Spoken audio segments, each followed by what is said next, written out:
to know exactly how, like what was the grounds on which the Gospel of Mark was finally written. As according to church tradition, we all accept that the Gospel was written for the church in Rome, and the church in Rome at that point of time. When we talk about the church, it is not like we shouldn't think about church as the idea that we have today. At that point of time, the church was small ecclesial communities. So the community in Rome was quite a significant one, and it was growing in leaps and bounds despite all the odds that the community was facing. So we will be going today into the background about that. The audience of Mark's Gospel is traditionally attributed to the church in Rome founded by the apostles Peter and Paul. Church tradition is very strong about the fact that the church in Rome was founded by these two pillars, okay, both the apostles Peter and Paul. Somewhere around 58, between 58 to 60 AD, definitely between these 2 years, Paul was already in Rome. Peter was there much prior to that. And as we have seen in the previous session, I had already given you a background to who John Mark was. Mark was, his full name was actually John Mark, and he was a sort of a secretary to Peter. So it is against the backdrop, okay, of the social environment or the social world of the Roman Empire, as centered in Rome, that the Gospel of Mark, okay, was written down as a memoir of the dying first generation witnesses to the words and deeds of Jesus. When we are talking here in particular, the first generation witnesses to the words and deeds of Jesus, we are particularly referring to Peter. Okay, Peter, who was supposed to be the main leader of the church in Rome. Mark being the Emmanuensis. What is the meaning of this? This is a Greek term which means a sort of a secretary. Peter was a man who definitely must have had some knowledge, okay, a working knowledge of Greek. Probably was not a very lettered person, was not able to write, but it was general practice in the ancient world to have somebody to take down dictation. So here, as we have already shared earlier, all the early church fathers like Irenaeus, Papias, they all testify that Mark was sort of an interpreter to the oral preaching and teaching of Peter. So when Peter was preaching, he was a very powerful leader there in the Church of Rome. They had gathered, remember that they were Jewish Christians. They were not somewhere, it is not that Christianity was just born out of a vacuum, out of nothing. It was among the Jewish people that the Christian faith actually took root. So when Peter was preaching to the church in Rome, to the community in Rome, it was predominantly a Jewish community, but there were also Gentile converts. So it was a mixed group, that ecclesial group that was there in Rome. It was both Gentile and Jewish as well. So Mark, being the interpreter of Peter, he is the one who set down, okay, Peter's oral preaching to writing, and that's what we call the Gospel of Mark. Mark was a very well-known early church figure, not only in the community at Rome and Jerusalem from where he hailed. Remember, I told you he was the son of Mary. She was a wealthy woman, probably the same person who owned the upper room where the Last Supper was held, the cenacle. So Mary was quite a wealthy person, and John Mark was her son. And John Mark was also cousin to the very famous disciple Barnabas, who was companion of Paul.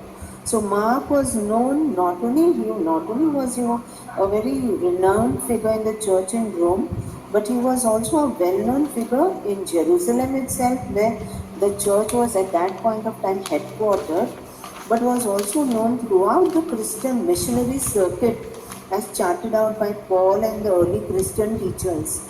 When we talk about the missionary circuit, it is basically entire the regions around the Mediterranean. So wherever the Christian communities were being built up, John Mark was already a known figure because he was a traveling companion of Paul, plus he was somebody who was very close to Peter. Peter also calls him son in one of his letters. After the death of the apostles Peter and Paul, John Mark is supposed to have founded the church in Alexandria in Egypt. from Rome, probably because of the intensity of the persecution that broke out in which Peter and Paul died. Mark, according to Christian tradition, we know that he migrated down, to Egypt in Alexandria, which was also a very powerful Christian center, and probably martyred over there when they say there was a procession to the god Serapis in Egypt that was going on, and Mark, I think, confronted them, and that was why they were enraged, because he took offense to the pagan worship of the people there. So he was lynched by the crowd, and that's how he died. We know that the Gospel of Mark is written sometime after Nero's persecution, starting around the year 64 AD. Nero's persecutions begin in 64 AD with a fire in Rome, which I will be dwelling in the next coming slides.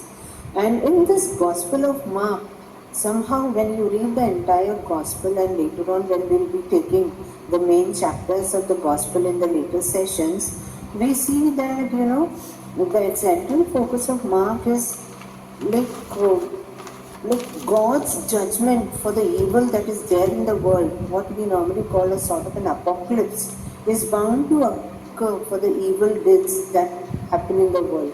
So the climax of judgment goes beyond the story that Mark narrates, and in particular, Mark makes, Mark's gospel, the entire dating of the Gospel of Mark hinges around the prophecy that Jesus made about the coming fall of the temple in Jerusalem.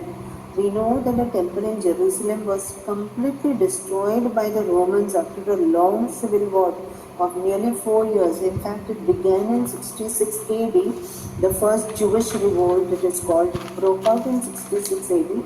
The temple finally was brought down and burned, in 70 AD.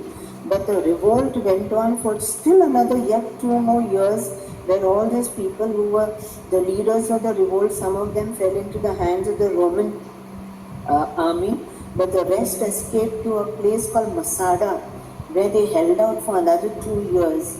So when we talk about the dating of Mark's Gospel, this crucial event, in chapter 13, verses 2 to 14, Jesus makes that prediction, when they are coming towards Jerusalem, and all the disciples, they are admiring the beauty of the temple, because they say when the temple was being approached, the temple was on a mount. So as the pilgrims approached, as they neared Jerusalem, it seems the outer this of the main precinct of the temple was covered with gold leafing, and all that was carried out by Herod. Herod was the one who was responsible. Of course, when we talk about King Herod, we always look upon him as a big villain, but we have to remember that history tells us that he was one of the master builders of the ancient world. In fact, there was no builder who could come, as near to him. And the beauty of the entire temple, Solomon's temple, was nothing, they say, compared to what Herod finally did to the Jerusalem temple. And sadly, the rabbis never wanted to give credit to Herod, because they never accepted King Herod as one of their own, because he was partly Idumean by birth, he was sort of a Nabatean, so he was half Jew. He was not a total Jew, so they never really took pride in saying that Herod was their ruler. But Herod is the one who actually beautified, the temple and made it one of the wonders of the ancient world. But this temple, when the disciples, they saw it and they began to admire it, Jesus makes that very fatal prediction that not a stone will be left one on top of the other. So that is called the Markan Apocalypse. Like Jesus paints, a very horrifying picture. Even women who had children, they will wish that no children were ever born to them. And this prediction that is made by Jesus actually comes true in 70 AD. But remember, Jesus makes this prediction much before 30 AD, because by 30 AD Jesus was dead. So maybe around the year 30 or 31 AD, whatever, like the date, what we agree upon as the date of his death, around 30 years prior to that, Jesus predicts the fall of the temple. Okay, so the entire Gospel of Mark, okay, was like, it's like bringing about this apocalyptic fervor around it. So the early church tradition certainly thinks that it's written before 70 AD. Some of them say that it is anywhere between 69 to 64 AD. 64 AD probably might be a little too early to date the Gospel of Mark, but anytime there's one particular Gospel scholar, the biblical scholar Martin Engel, who's very, very, very definite that it is the year 69 AD, definitely the Gospel of Mark was written. So whatever the case, we know that it was written somewhere between 64 and 70 AD.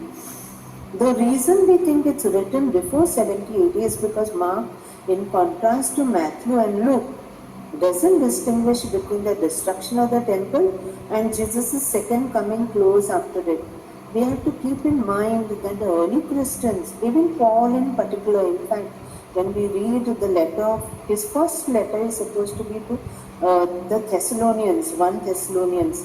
And when you look through the letter of 1 Thessalonians, it gives you the feeling that, Paul is very convinced about the second coming of Jesus. And that second coming, what was called the parousia, I have not put up a slide about that, but I'm just explaining. That term was called parousia, the second coming. They were so very sure that it was imminent, and during their time, that end time was going to come, and it's going to be very near. And based more on the prophecy of Daniel that Jesus would come back again in full glory, and justice would be rendered into the world. Okay, so this second coming, Matthew and Luke, when you read their Gospels, it makes, when you read through, there is some sort of distinction between the second coming, okay, but not, you don't feel like, Mark is making that distinction. So he's not talking about the second coming of Jesus as such. I'm just sharing these pictures just for you to have. This was the way the temple looked. This you can see here. This is the central place. Okay, it was here the sacrifices and all were offered. Okay, here this was an area only the priests were allowed to enter, and this was the Holy of Holies, where nobody could enter except the Jewish high priest, and that too only once in a year, that is on Yom Kippur, that is the Day of Atonement. That was the greatest day of fasting in the Jewish calendar. So only the Jewish high priest was allowed to go here inside the Holy of Holies, because there was a huge curtain, and Mark symbolically, when Jesus is dying in the passion narrative of Mark's Gospel, we see that Mark, he describes how the curtain is rent into two. That means Jesus is, making the Holy of Holies accessible to all of us. In the past, nobody could enter and see the face of God, but because of the dying, because of the crucifixion and death of our Lord, He makes, the place of God, God's holiness, accessible to all of us.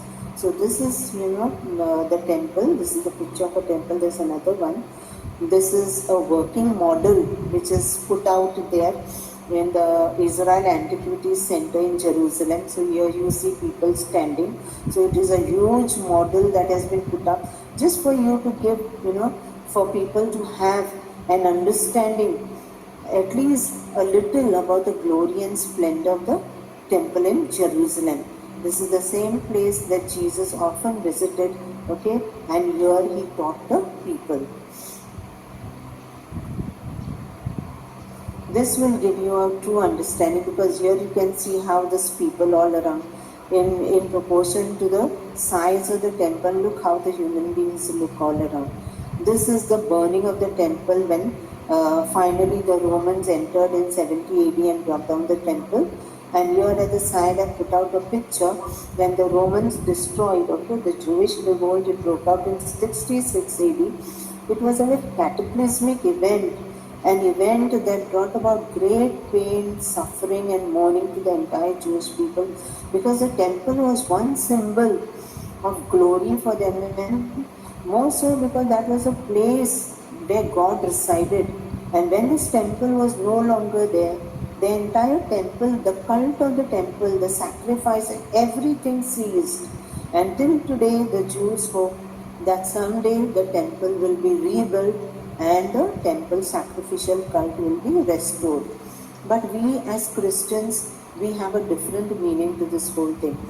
Here I have put out here when Jerusalem was destroyed, the people who led the siege were two men, famous men. One was Titus and one was Vespasian. Vespasian and Titus both ended up becoming emperors in Rome later on. Vespasian, just before the Jerusalem temple could fall, somewhere in 68 AD, when Nero died, there was a big clamor for who would become the emperor. And that is the year between 68, so 69 to 70 is called the year of the four emperors. And one after another, three people take claim to become emperors, and Vespasian had to abandon his command of the troops here in Jerusalem, and he had to hasten to Rome in order to stake claim to be emperor, which he finally did. And his son Titus was the one who was left behind, and he was the one who led finally the siege of the temple and brought it down. Okay, so when the temple was finally destroyed, the Romans had one practice where whenever they achieved a major victory, they achieved this victory not only against the Jews, but in the same way they also brought down revolts in a very bloody manner in Dacia, that is in present-day Romania. They did it also in Britain.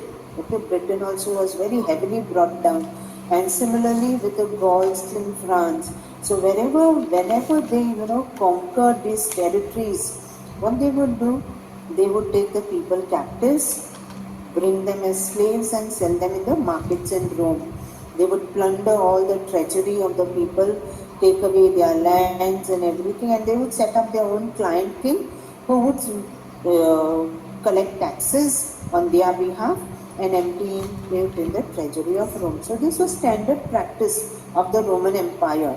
So when the siege of Jerusalem ended in a victory, Titus carried away all the renowned temple vessels. One day I will do an entire session only about Jesus and the temple.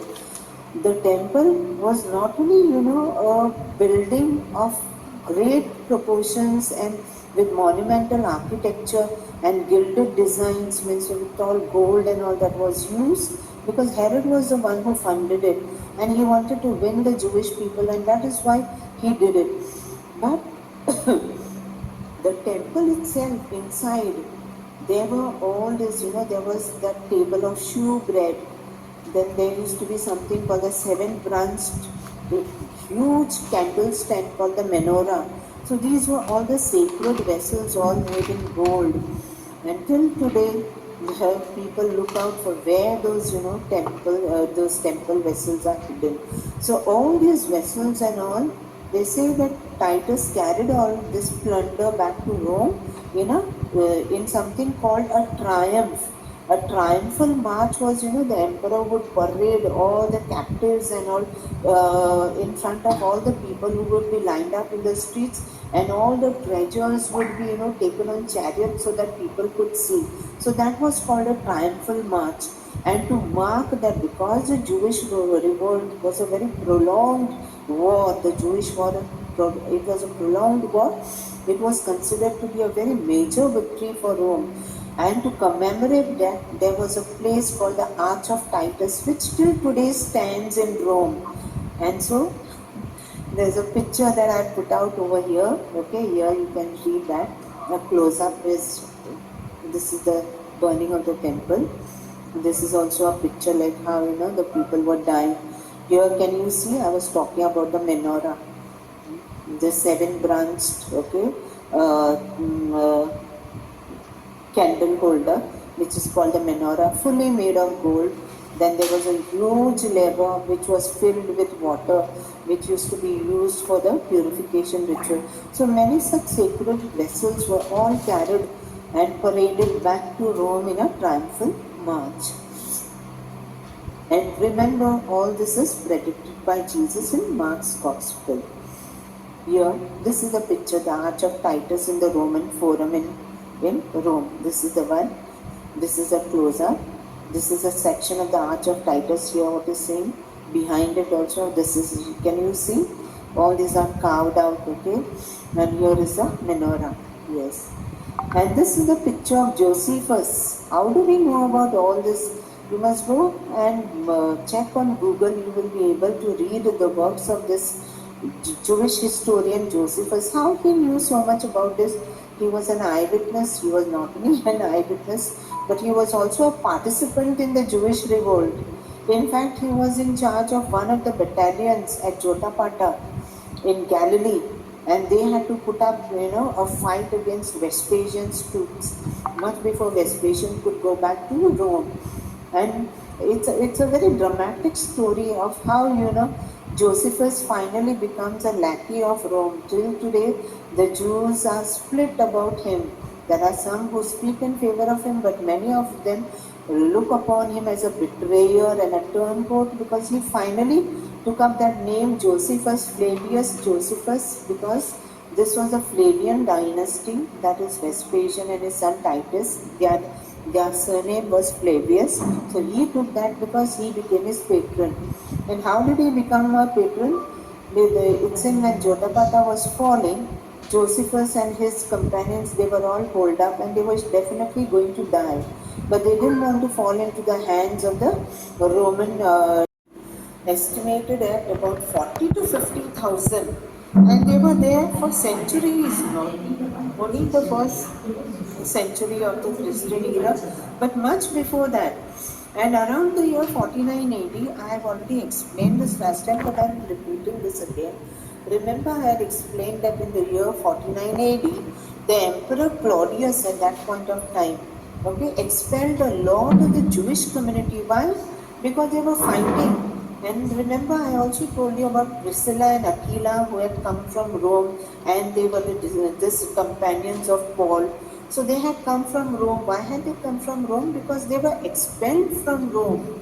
They were the Jewish Messianic community. They were the Jewish Christian believers. So they probably were having lots of confrontations between the Jews who did not believe in the divinity of Jesus and the Messianic Jewish Christians who believed in the divinity of Jesus. So because of that, writing was one thing that was not very palatable with the Romans. So Claudius issued that edict by which all the Jewish community, they had to leave Rome. But obviously it was not all. It was basically the Jewish Christians who were expelled from there.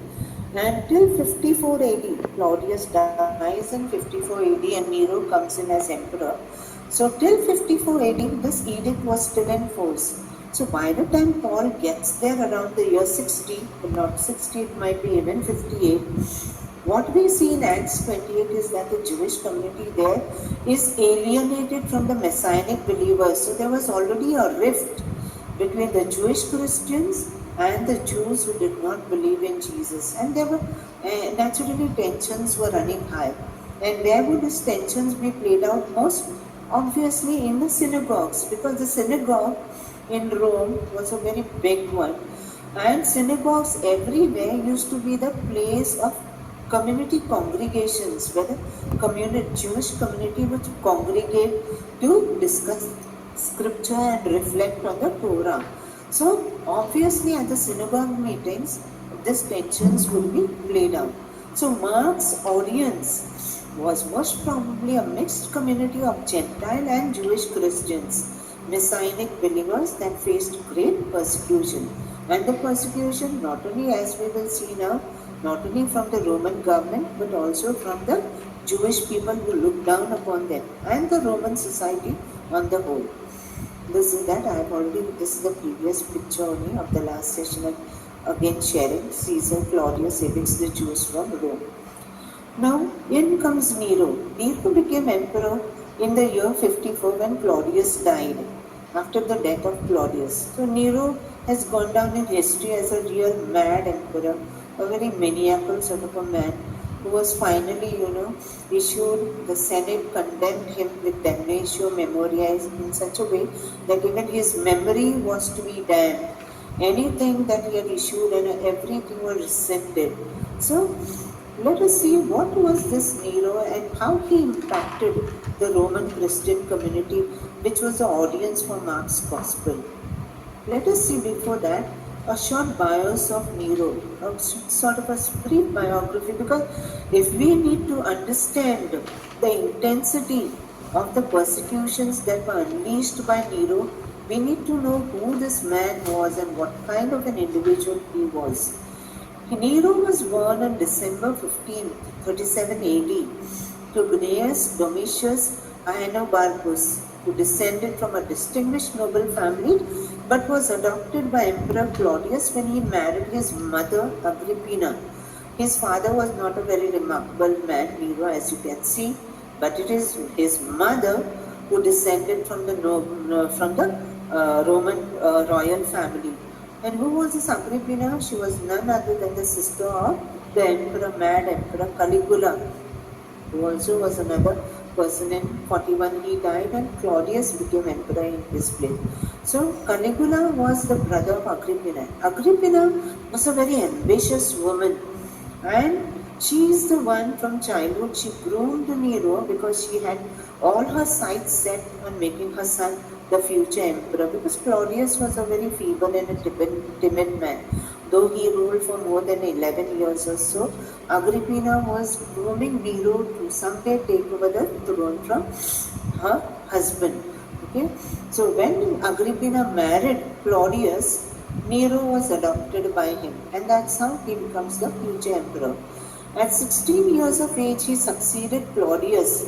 And when we read into the lives of Suetonius, the Roman historian Suetonius, who writes the great, epic historical work Lives of Caesars, in that he gives the description that Nero's mother Agrippina, being a very, a very clever and a shrewd woman, a woman who knew statecraft very well and could maneuver many of the people to her side. So Agrippina aided her son to ascend the throne by poisoning Claudius, because Claudius did not die a natural death. He was poisoned to death. He died in the year 54 AD, and Nero becomes the emperor, just a young boy of 16 years.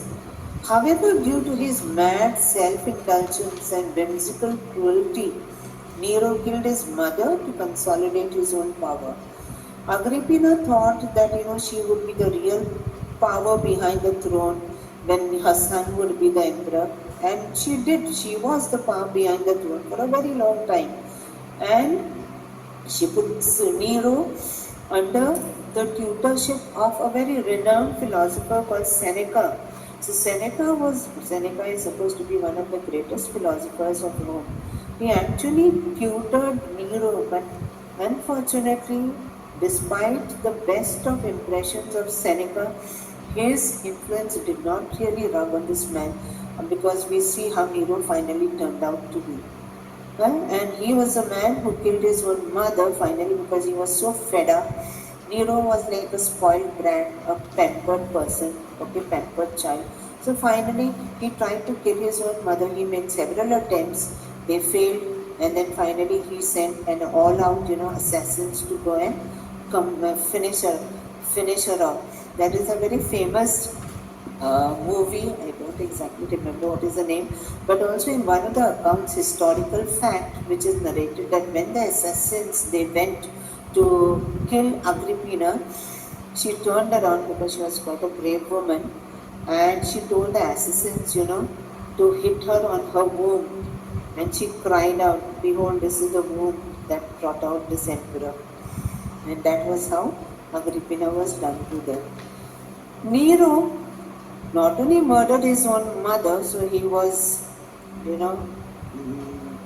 there is something called matricide, killing of your mother is a very grave sin called matricide. Not only was he, culpable of matricide, he also murdered his own heavily pregnant wife, Empress Poppaea, by kicking her to death one night over a very flimsy argument after they had attended some theatrical, performance and come back. I think she was not in a very good mood and she did not, much praise Nero. So he went into a frenzied rage and began kicking Poppaea on her stomach, which finally left her dead.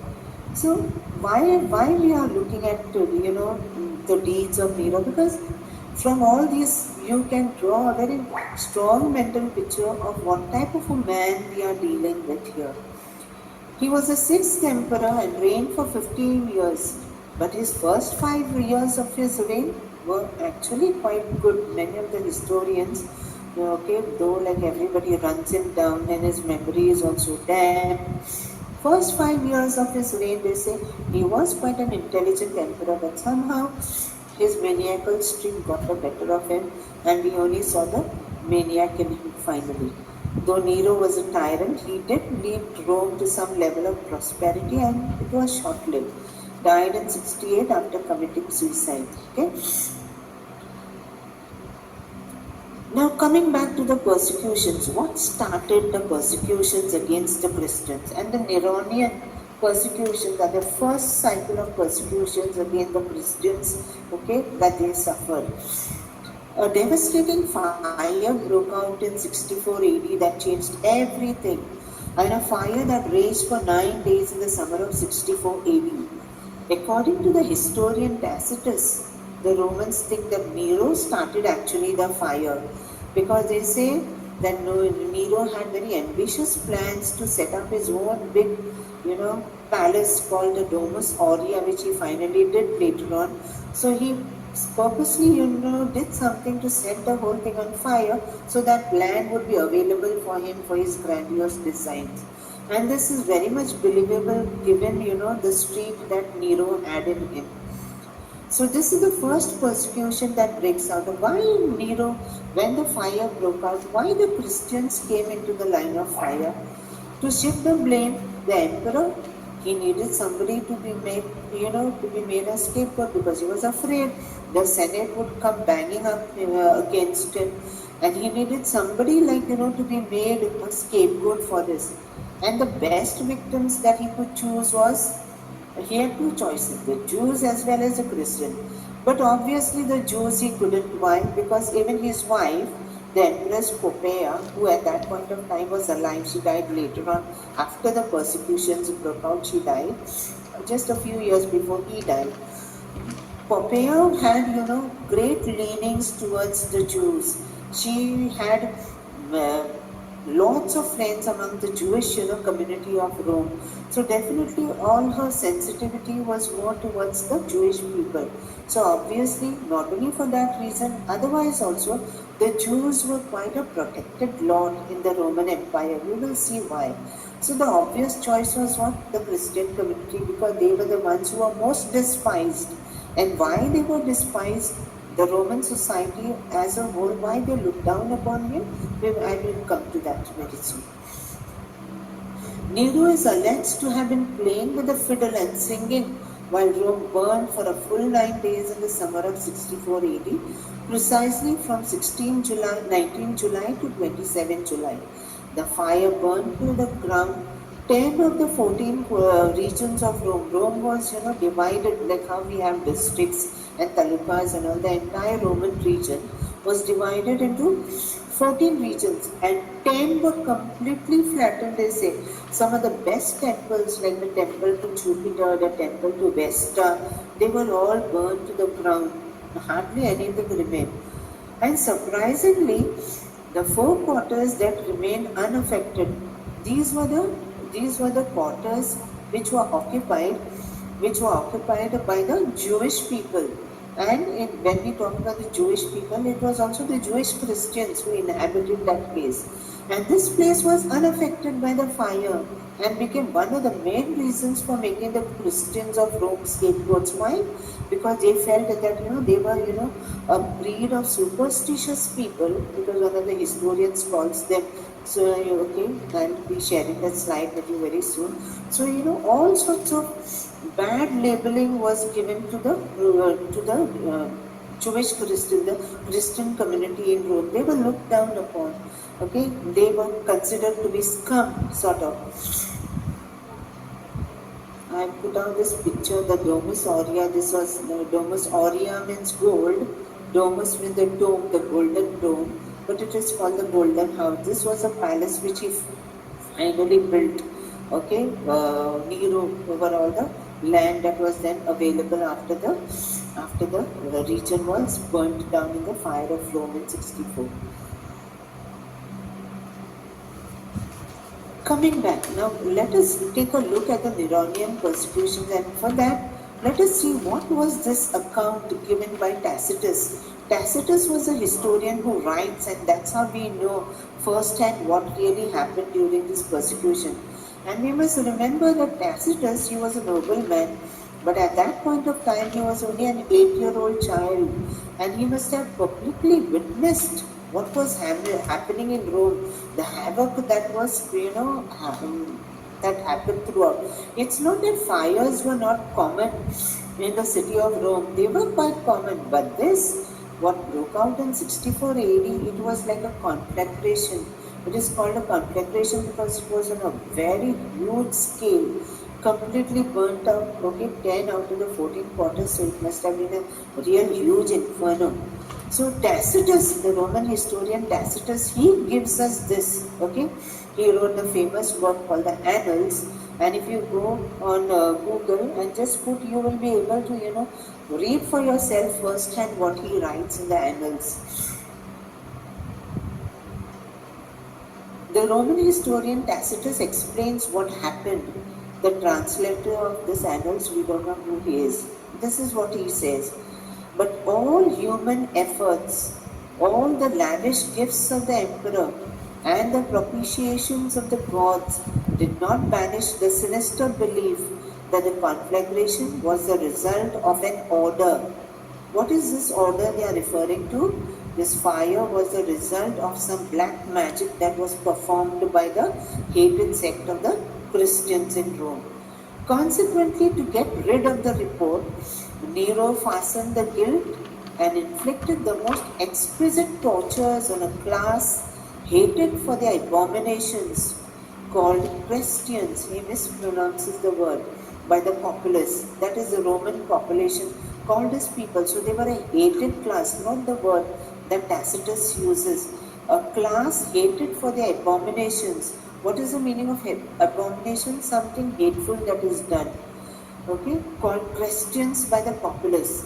Christus is obviously referring to Jesus, from whom the name had its origin, suffered the extreme penalty during the reign of Tiberius at the hands of one of our procurators, Pontius Pilate, and a most mischievous superstition, thus checked for the moment, again broke out not only in Judea, the first source of the evil. See how Tacitus, even Tacitus's mind is so much against the Christians. And see the words he uses against the Christian sect. Okay, the first source of the evil. That means the Christianity is being referred to as evil.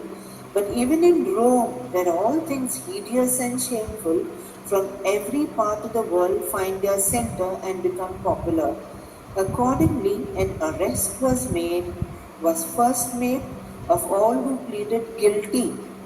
Then, upon their information, an immense multitude was convicted not so much of the crime of firing the city as of hatred against mankind. So, what was the charge that was brought against the Christian? Just read this. What was the charge? Hatred against mankind. That means these are the people who works against humanity. How absurd, isn't it?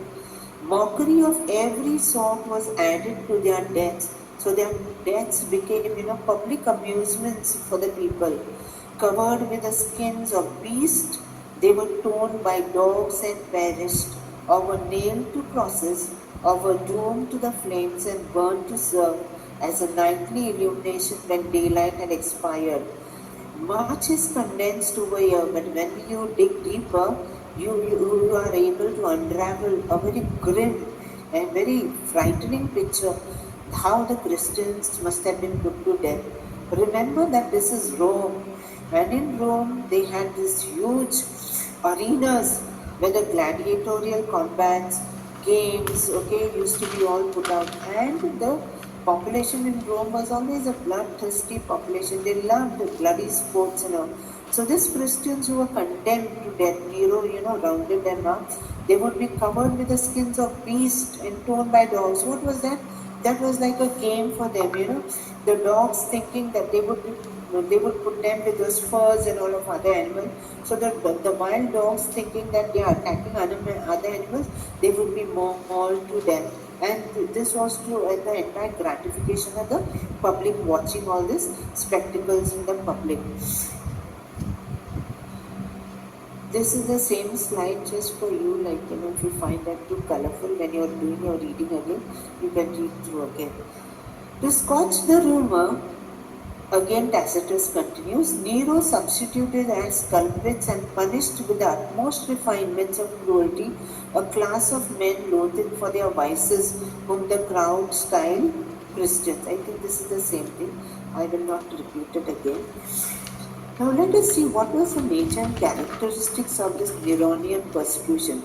So they were the scapegoat. The Christians they were soft targets, so they were all picked up, rounded up, and this persecution raged on whole scale. Okay, for even not only till the time of Nero's death in 68 AD, but even beyond, we had 10 cycles, okay, of great Christian persecutions up till Constantine comes on the scene. The barbaric acts against the Christians were of unspeakable cruelty, worse than any they had previously endured. Only a Satan-inspired imagination could have conceived them. Okay? Some were dressed in furs to be killed by dogs. Who could think of such cruel sport just to amuse the crowds? Well, only a demonical emperor like Nero could think something like this. The executions were turned into a cruel sport to amuse the crowds in the emperor's gardens. So he also describes a horrible and excruciating persecution. Tacitus says, shirts stiff with wax were put on others, and they were then tied to poles in Nero's garden, so that they were like torches. They could keep lighting in the gardens for a long time. And this went on, and probably Peter was one of them, okay, who was finally killed. And we know that classic example that Peter chose to die like Jesus, okay, but not upright like how Jesus was nailed to the cross. He asked that he should be nailed upside down because he felt he was unworthy to die like Jesus. There is a very famous, I don't know if you have watched that movie or ever heard about this, Quo Vadis. The meaning of Quo Vadis is, where are you going? They say that Peter is very, when we look at Peter and reflect on the nature and character of this disciple, he was a man in whom he is a mirror image of what we truly are most of the time. Tradition says that Peter, when he was arrested, he had a vision and he knew how he would be dying. But as normally Peter would react, okay, we know that he's the man who would show extreme bravado when Jesus says that he is going to die on the cross. We remember in Mark's Gospel how he said, no, how you will not die on the cross, and Jesus tells him, get behind me, Satan. And he's the same man, okay, even during the Last Supper, he tells Jesus that he will, always be by his side, but Jesus tells him that before the cock crows twice, you will have denied me thrice. This is characteristic of Peter, okay? Very much the man, just like us, weak, with the best of intentions, but not having the courage to do the things that we are expected to do. And Peter, when he had the vision he would be dying, his typical response was to run away. And they say that he actually tried to run away. He was on the outskirts of Rome, where he had a vision, where he saw Jesus in that vision carrying the cross. And that's how Peter asked him, where are you going? Quo vadis? And Jesus replies to him, I'm going to Rome to die in place of you. And that's how Peter retraces his steps, comes back to Rome, and dies this glorious death of a martyr and becomes the pillar of the Church of Rome. Paul too was also a victim of Nero's persecutions, but Paul being a citizen of Rome, he could not be crucified. So he had to be beheaded. And if you go to Rome, there is a place called the Tre Fonte, the place of the three fountains, which tradition attributes it as a place of martyrdom of Saint Paul. When he was beheaded, his head, struck three places, and wherever it struck, all the three places, those fountains erupted. So that is a tradition, and that's how we have our great heroes, Peter and Paul, becoming martyrs in Nero's persecution. Now, why we look into the characteristics of this, we have to understand that Mark is writing this gospel to a community that is so scared. Okay? Imagine persecution has broken out and you are being singled out. The moment you are being identified as a Christian, you will be hauled over there. You will be thrown in front of the dogs. You will be made a spectacle of. So imagine these things happening to you. So this is a scared community, a community that is very frightened.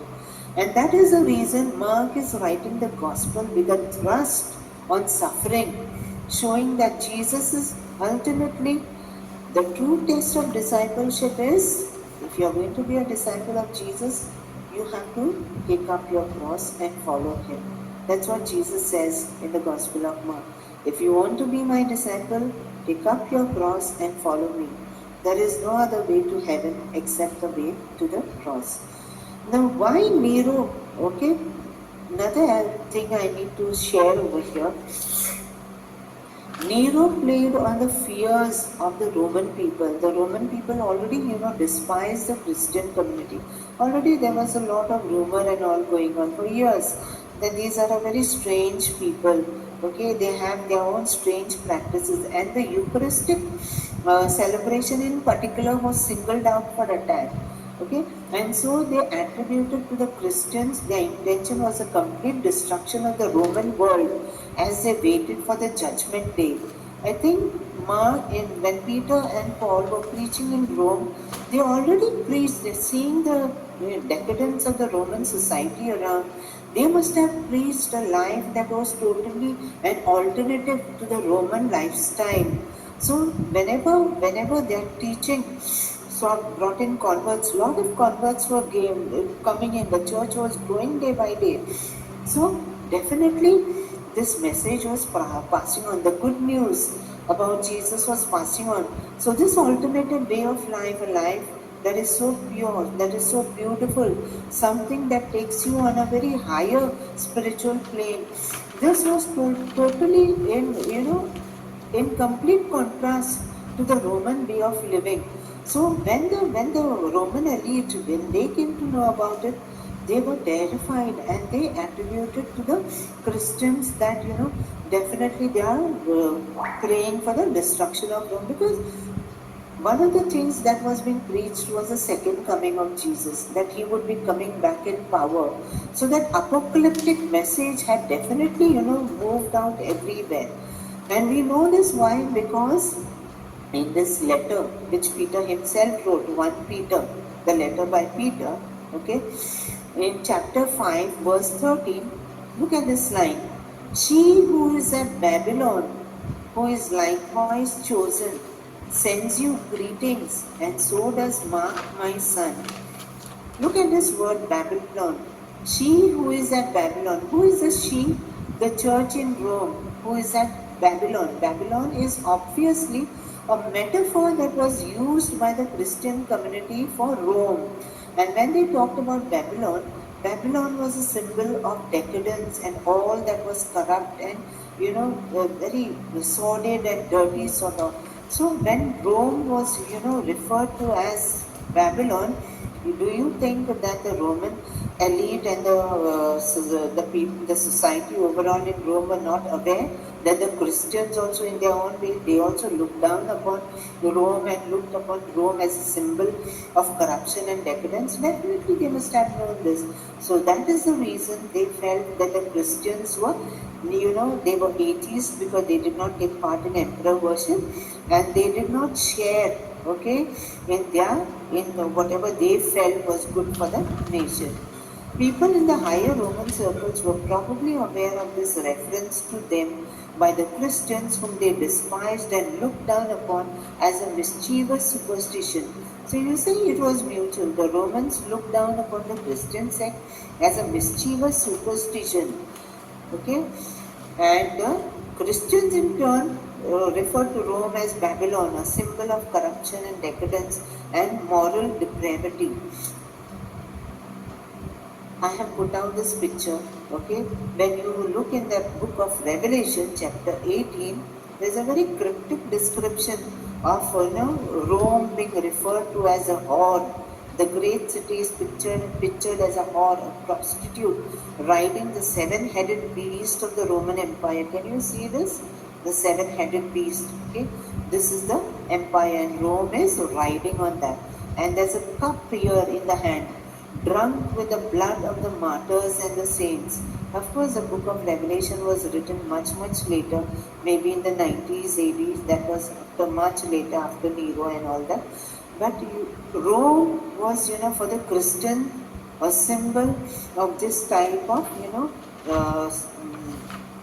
everything that was not desirable for a Christian. Her destruction comes with fire in one hour, while those in ships watch her burning from afar, lamenting the loss of her wealth and the splendor of her trade and commerce. When when the book of Revelation was made, just like the Gospel of Mark in chapter 13, Jesus makes the prediction about the fall of Jerusalem. The book of Revelation also predicts about the fall of Rome. Rome was very proud that it is the mightiest of empires, and no power on earth can equal them. And Rome will be eternal. Rome was always called an eternal city; it will never die. But the Revelation tells that someday Rome is definitely going to fall, just like all the great ancient empires like the Babylonians, Assyrians, all had their fall. And cryptically, today's scholars say that in the book of Revelation, they also talk about, when they talk about Rome, it's not only necessary that the city of Rome itself will fall, but everything that is, cherished and held in great admiration by the Roman society, especially the elite of Rome, they stayed in Rome, but they had their beautiful seaside, holiday homes, and especially their best place was Pompeii. You must have heard about the Vesuvius, eruption of the Vesuvius, how it destroyed Pompeii. They say when you read the book of Revelation, these are the words they actually, tell you like as if the whole thing, like when Pompeii was burning with the eruption of Vesuvius, this was exactly like somebody is reading out something from the book of Revelation. And this was Pompeii, when it was destroyed in 79 AD, many of the people, especially the Jews and the Christians, they made the connection that this was God's wrath and God's punishment for the destruction of Jerusalem in particular, because the destruction of Jerusalem also took place in the month of August, just like Pompeii also in 79 AD. Or not only Pompeii, but there were nearly 3 to 4 cities that were completely destroyed with the eruption of the Vesuvius. Okay, so that was a watering hole of the rich of Rome, and so this is the whore of Babylon. So I have put out this picture for you to know the significance of the metaphor that was used by the Christian for Rome, calling it Babylon. The destruction of Pompeii. The archaeologists, when they have gone there in Pompeii, they have found graffiti that have been scribbled on the walls there in Pompeii, calling Sodom and Gomorrah. That means that Pompeii, that it was a place of the rich, and the rich are people with all sorts of depravities. So When you go today to Pompeii, you find all this, like it is a place, it is like a time capsule, because the eruption of Vesuvius was, was so sudden that people, even like, there is a place like which was a bakery where bread was big baked. So literally where people caught in the action of running and all. So it's like a place, frozen in time when you go. So the destruction of Pompeii also was looked upon by the Christians later on as a wrath of the heavenly God of the Christians. This is what the modern this looks like. This is a very famous, this I put out, this James Tabor is a very classic Christian scholar who has been there and carried out a lot of excavations there at Pompeii and Herculaneum.